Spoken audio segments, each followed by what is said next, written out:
کہ جب بچہ دنیا میں پیدا ہوتا ہے تو ایک گوشت کا ننھا سا وجود ہوتا ہے،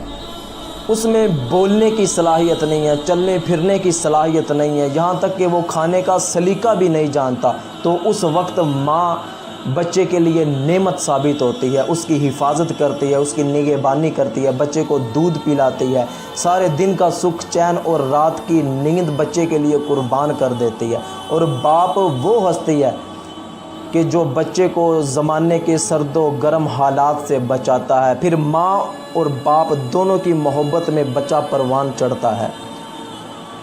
والدین خود تکلیفیں برداشت کر لیتے ہیں لیکن بچوں پر غم کا سایہ نہیں آنے دیتے۔ ایک باپ کو دیکھیے، صبح سویرے گھر سے بچوں کے لیے روزی کمانے کے لیے نکلتا ہے، سارا دن محنت مشقت کرتا ہے، مزدوری کرتا ہے، اپنی نیند کی پرواہ نہیں کرتا، اپنی صحت کی پرواہ نہیں کرتا، اور جب رات کو گھر میں واپس آتا ہے تو اگر سفر تھوڑا ہو تو سواری پر بھی سوار نہیں ہوتا کہ چلو جو پیسے سواری کو دوں گا ان پیسوں سے میں بچوں کے لیے کوئی چیز گھر میں لیتا چلوں گا۔ یہ باپ کی بچوں سے محبت ہے۔ اور ایک ماں کو دیکھیے، سردیوں کی سخت راتیں ہیں، بچہ پیشاب کرتا ہے، رات کو بار بار روتا ہے، ماں کو ستاتا ہے، ماں خود گیلے کپڑے پہنتی ہے، بچے کو خشک کپڑے پہناتی ہے، خود گیلی جگہ پر لیٹتی ہے، بچے کو خشک جگہ پر لیٹاتی ہے، لیکن کبھی بھی زبان سے اف تک نہیں کرتی۔ آقا کریم صلی اللہ علیہ وآلہ وسلم کی بارگاہ میں ایک شخص آیا، آ کر کہنے لگا کہ یا رسول اللہ، میں نے سخت گرمی میں اپنی ماں کو کاندھوں پر بیٹھا کے حج کروایا ہے، یہاں تک کہ زمین اتنی گرم کہ روٹی زمین پر رکھ دی جائے تو روٹی پک جائے،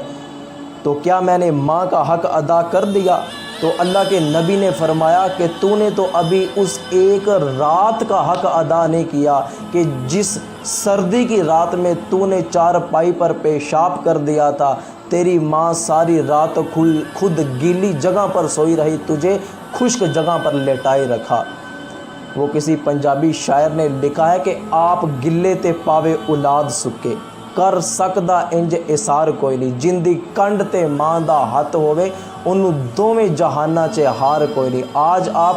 دنیا پھر لے، کوئی بھی چیز شاید آپ کو خالص نہ ملے لیکن ماں کی محبت آج بھی آپ کو خالص ہی ملے گی۔ علامہ اقبال رحمۃ اللہ علیہ، جب آپ کی والدہ فوت ہوئی تو آپ دیار غیر میں تھے، تو کسی نے پیغام دیا کہ اقبال، جو راتوں کو اٹھ اٹھ کے تیرے لیے دعا کیا کرتی تھی آج وہ ماں نہیں رہی،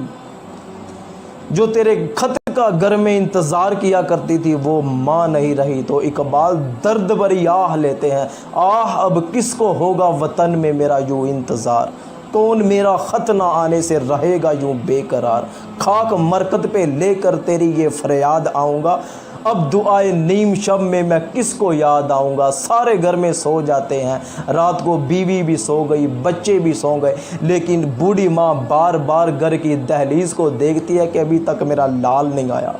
کوئی انتظار نہیں کرتا۔ بوڑھی ماں ساری رات بچے کا انتظار کرتی رہتی ہے کہ میرا بچہ ابھی تک گھر نہیں آیا، آہ اب کس کو ہوگا وطن میں میرا یوں انتظار، کون میرا خط نہ آنے سے رہے گا یوں بے قرار، خاک مرکت پہ لے کر تیری یہ فریاد آؤں گا، اب دعائے نیم شب میں میں کس کو یاد آؤں گا، عمر بھر تیری محبت میری خدمت گر رہی، میں تیری خدمت کے ہوا قابل تو دنیا سے چل بسی، سردی مرکت سے بھی اب افسردہ ہو نہیں سکتا، خاک میں مل کر بھی اپنا سوز کھو نہیں سکتا، یاد سے تیری دل درد آشنا معمور ہے، جیسے کعبے کی فضا دعاؤں سے معمور ہے۔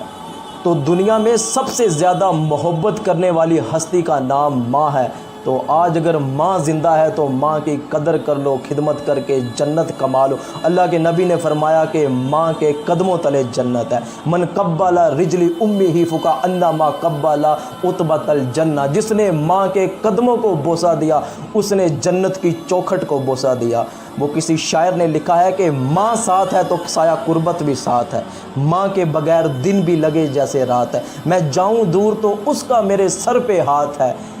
میرے لیے تو میری ماں ہی میری کائنات ہے۔ رب جہاں نے ماں کو یہ عظمت کمال دی، اس کی دعا پہ آئی مصیبت ٹال دی۔ قرآن میں رب نے ماں کے پیار کی مثال دی، جنت اٹھا کے ماں کے قدموں میں ڈال دی۔